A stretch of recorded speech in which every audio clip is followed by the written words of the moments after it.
예, 재고자산 평가 조정 명세서 관련되는 부분 설명을 드리겠습니다. 자, 재고자산 및 유가증권 범위에 대한 부분입니다. 재고자산 평가 조정 명세서는 재고자산과 관련되는 부분하고 유가증권과 관련되는 부분을 동시에 세무조정하는 부분이라고 보시면 되겠습니다. 자, 재고자산에는 제품, 상품, 반제품, 제공품, 원재료, 저장품 관련되는 부분으로 가나 다라로 해서 네 가지 부류로 해서 정리하도록 되어 있고요. 자, 유가증권은 주식, 채권, 그 다음에 관련되는 자산 이렇게 되어 있습니다. 대부분은 이제 주식, 채권과 관련되는 부분으로 이해를 하시면 되겠습니다.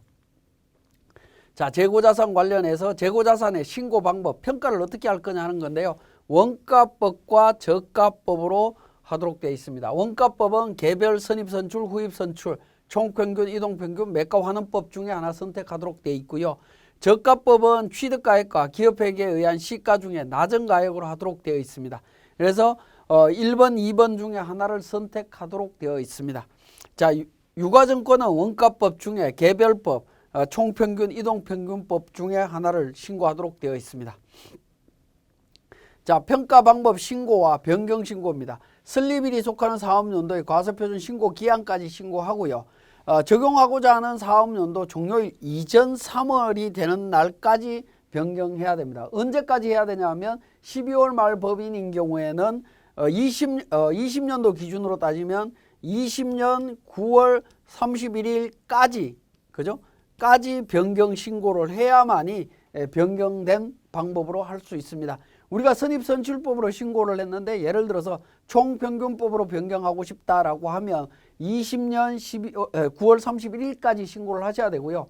20년 9월 31일 이후에 신고를 하면 어떻게 되느냐? 그럼 21년도에 변경이 되는 거다. 그렇게 이해를 하시면 되겠습니다. 자, 무신고 임의 변경 시의 평가 방법 어떻게 되느냐? 일반적인 재고자산은 선입선출법이 됩니다. 신고 방법을 신고하라라고 하는데 신고 안 하면 선입선출법으로 합니다. 그래서 반드시 좀 신고를 하시고요. 매매 목적용은 개별법이고요. 유가증권은 총평균법으로 갑니다. 근데 신고를 하지 않거나 또는 신고를 했는데 다른 방법으로 막 임의로 변경을 하면 어떻게 하느냐? 무신고에 대한 평가 방법하고 당초 신고 가액하고 두 개 비교해서 큰 금액으로 그냥 세무조정을 합니다. 큰 금액으로 한다는 얘기는 그만큼 입금 산입 금액이 많이 나오도록 하겠다라는 의미로 보시면 되겠습니다. 자산이 늘어나면 당기순이익은 늘어난다라고 말씀을 드렸죠. 제가 세무조정 설명드릴 때 이런 부분 말씀드렸는데 기말 재고자산이 늘어나면 당기순이익 어떻게 됩니까? 라고 말씀드렸는데 이때 당기순이익 계산하기 위해서 손익계산서 측면인 수익, 비용, 매출원가 이런 거 고민하시면 안 됩니다. 자산이 늘어나면 자산이 늘어난 만큼 부채가 고정되어 있고 자본이 고정되어 있다면 자본 항목 중에 변경될 수 있는 것은 잉여금이죠. 차변이 늘어나면 대변도 같이 늘어나야 됩니다. 그죠? 당기순이익이 늘어날 수밖에 없습니다. 부채가 줄어들면 어떻게 되죠? 자산은 고정되어 있고 부채가 줄어드는 것만큼 자본이 늘어나고 자본의 기본적인 자본 항목들은 고정되어 있지만 나머지 부분이 늘어나겠죠. 당기순이익 늘어납니다. 그러니까 자산 부채로 물었으면 제가 자산 부채로 답을 찾아야 되는 거지 손익계산서로 가서 답을 찾는 방식으로 가시면 힘들어진다라는 거 다시 한번 말씀드리고 넘어갑니다. 자, 세무조정 어떻게 되느냐? 세법상의 평가액, 예를 들어서 세법상 평가액이 500이다라고 가정을 하고요. 장부금액 400입니다. 그러면 세법상 가액이 높아졌죠. 재고자산이 높아졌기 때문에 당기순이익 늘어납니다. 입금 산입 100원 유보 처리가 될 겁니다. 그리고 다음 연도에 바로 송금 산입 100원 유보 처리가 됩니다. 바로 직부인되는 이유는 뭐죠? 재고자산은 다음 연도의 바로 뭡니까? 매출원가가 되는 거죠. 매출원가가 되는 거고요. 기본적인 가정은 다음 연도에 전부 매각이 됐다라고 가정을 합니다. 판매됐다, 매각되었다라고 가정을 하기 때문에 그렇습니다. 바로 직부인 세무조정이 바로 반대의 세무조정이 나옵니다. 바로 반대의 세무조정이 나왔던 사례가 또 하나 있었죠. 우리 앞에 살펴봤던 대손충당금 관련되는 부분, 보충법과 관련되는 부분 제가 설명을 드렸습니다. 그거 살펴보시고요. 자, 장부가액이 세법상 가액이 400이고 장부상 가액이 예를 들어서 500이었다라고 하면 100원만큼 송금 산입해야 되겠죠. 재고 자산이 줄어들었습니다. 자산이 줄어들면 이익이 줄어듭니다. 그죠? 마찬가지로 반대의 세무조정 100원이 다음 연도에 바로 일어난다라고 보시면 되겠네요. 자, 매매정권과 관련되는 겁니다. 단기 매매정권 평가. 세법은 기본적으로 평가 이익이나 평가 손실을 인정하지 않습니다. 이미 평가 손실에 대해서는 인정하지 않는다라는 겁니다. 단기 매매정권은 평가 이익이나 평가 손실은 기업회계 기준으로서는 이게 손익계산서에 반영되는 항목들입니다. 손익계산서에 이익으로 계상되어 있다. 입금불산입 유보. 손실로 계상되어 있다. 송금불산입 유보 처리하겠다라는 부분입니다. 자, 그 다음에 매도가능증권 이익에 대한 평가 이익은 이거는 자본 항목이죠. 기타 포괄 손익 누계액으로 처리되는 부분들입니다. 그래서 기타 포괄 손익 누계액 자본이 늘어났습니다. 순자산이 늘어났기 때문에 기본적으로 입금 산입 기타 이건 자본이기 때문에 기타입니다. 그렇게 기타로 처리하고 나니까 어떻게 되죠?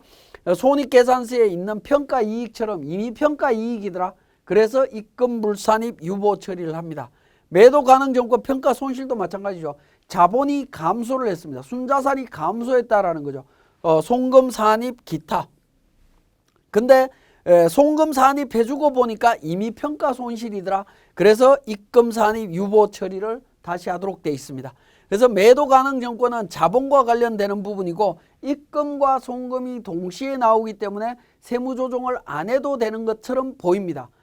당해 연도에는 각 사업연도 소득에 영향이 없기 때문에 안 해도 될 겁니다. 그렇지만 이 유보 잔액은 그 다음 연도에 영향을 미치도록 되어 있죠. 관련되는 매도 가능 정권의 처분이 발생했을 때 처분 손익이 달라질 수 있습니다. 그래서 유보 잔액을 관리해야 되는 목적도 있는 반면에 그러한 매도 가능 증권에 대한 장부가액을 관리해야 되기 때문에 반드시 세무조정을 하셔야 됩니다. 이 케이스에. 자, 이 케이스는 매도 가능 증권 평가와 관련되는 세무조정은 재무상태표를 보지 않으면 세무조정을 할 수가 없습니다. 알 수가 없기 때문에 그렇습니다. 그래서 반드시 재무상태표를 보셔야 됩니다. 자, 매도 가능 정권 평가 손익 세무조정 관련되는 부분 보시면 단기 매매 정권에 대한 부분이죠. 손익계산서에 반영이 되어 있습니다. 이 부분 손익계산서에 반영이 되어 있기 때문에 제외를 시켜야 되죠. 입금불산입 유보 처리를 했습니다. 자, 매도 가능 정권은 잉여금 사항이었죠. 기타 포괄 손익 누계액이었으니까 잉여금 즉 자본 항목이었다라고 보시면 되겠습니다. 자본 항목으로 처리되어 있었기 때문에 조정 분계가 송금 산입과 관련되는 부분과 입금 산입 부분이 동시에 나오고 있습니다. 세무조정 누락하지 않도록 주의를 하셔야 되고 관련되는 내용은 재무상태표에서 확인을 해야 된다라는 겁니다. 그죠? 상태표에서 확인 필요하다라는 겁니다. 계속해서 제가 설명드리면서 재무제표를 보고 세무조정 하셔야 된다는 거 굉장히 강조를 하고 있습니다.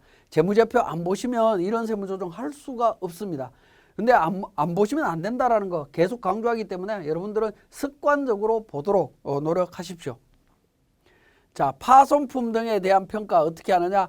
파손, 부패 등의 사유로 정상가격에 판매할 수 없을 때는 종료일 현재 처분 가능 시가로 평가할 수 있다라는 겁니다. 결산조정 사항입니다. 결산조정으로 처리할 수 있습니다.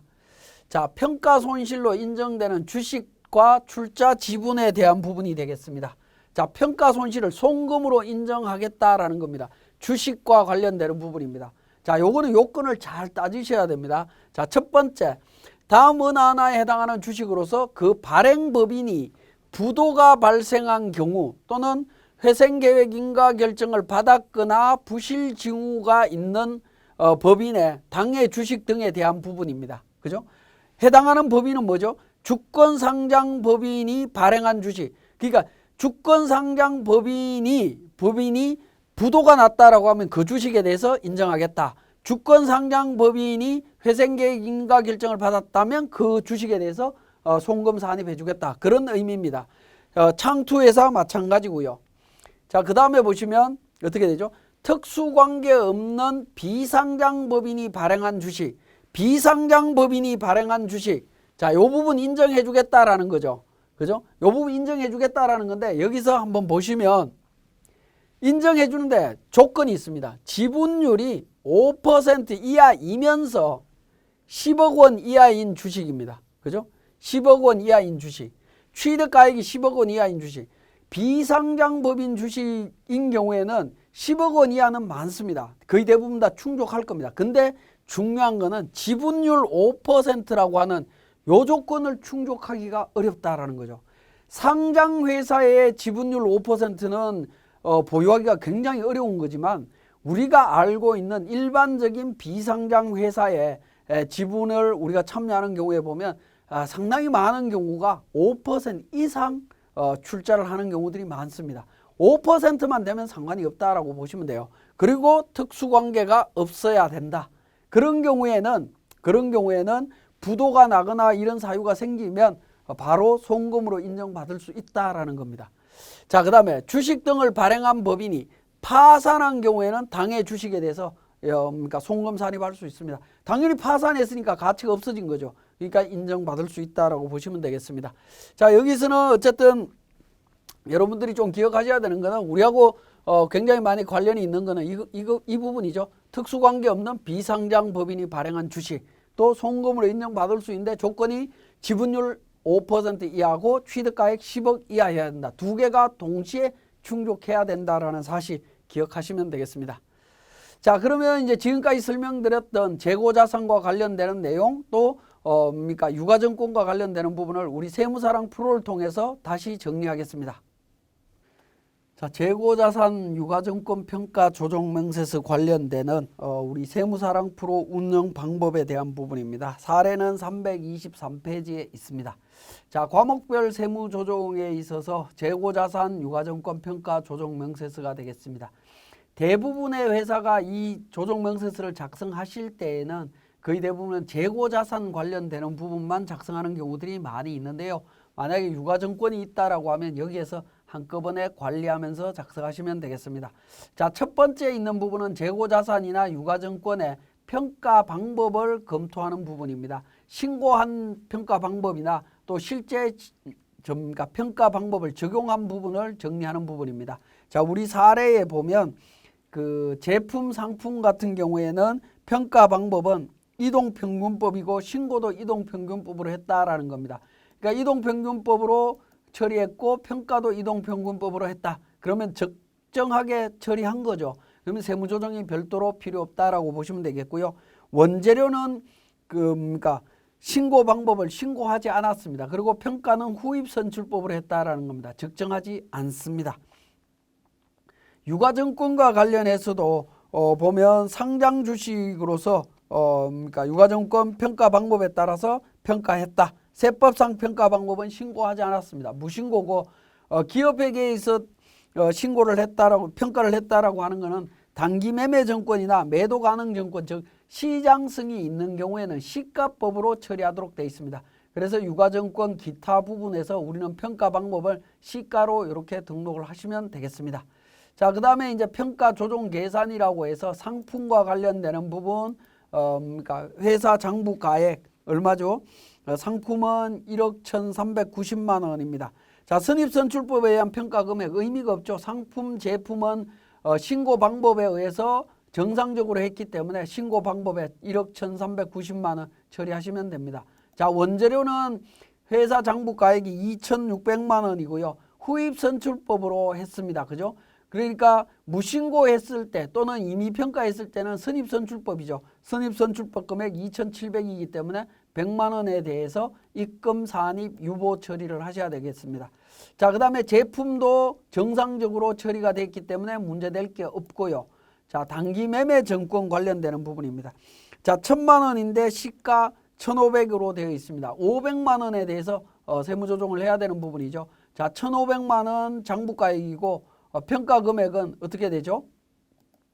평가 금액은 1,000만 원입니다. 취득가액으로 하도록 되어 있습니다. 매도 가능 정권도 마찬가지입니다. 1,800, 2,000에서 세무조정하도록 되어 있습니다. 자, 매도 가능 정권이나 단기 매매 정권과 관련되는 부분은 우리 회계관리 쪽에서 손익계산서나 재무상태표를 통해서 확인을 하셔야 됩니다. 자, 손익계산서에 영업외수익 쪽에 보시면 단기매매증권 평가이익이라고 해서 500만 원 나와 있는 부분이 있죠. 자, 이 부분이 회계 처리가 어떻게 되어 있는지 확인하시면 단기매매증권에 대한 평가이익으로 되어 있습니다. 그죠?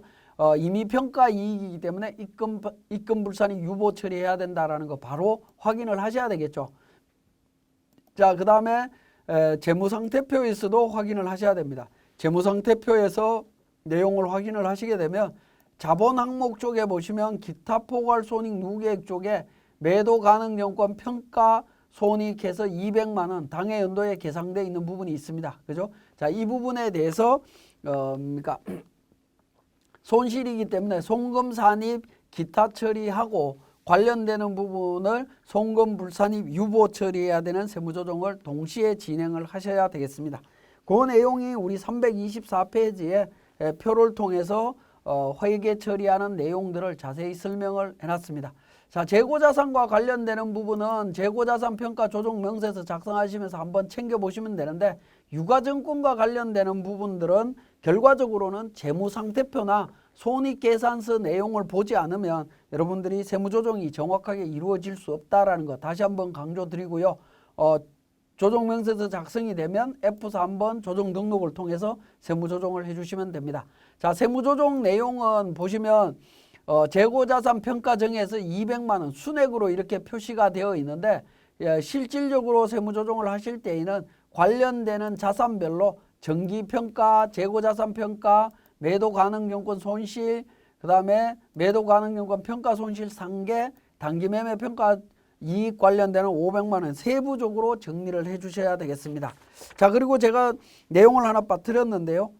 보시면 323페이지에 1번 자료에 보면 재고자산과 관련되는 정기 유보잔액은 재고자산 평가 등 500만 원 송금 산입되었다라는 내용이 있습니다. 자, 이 부분도 마찬가지로 우리 법인조정에서 자본금과 적립금 조정명세서 얼표 전년도 내용이죠. 전년도 내용 보시면 상품평가 관련되는 부분 500만 원 관련되는 부분이 있습니다. 그죠? 송금 산입된 부분이 있습니다. 자, 이 부분 유보잔액 확인하셨으면 바로 세무조정을 진행해야 되는 부분이죠.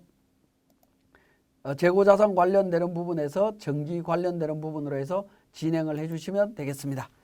자, 지금까지 우리 재고자산과 유가증권에 대한 평가 조정명세서 작성에 대한 부분을 설명드렸습니다.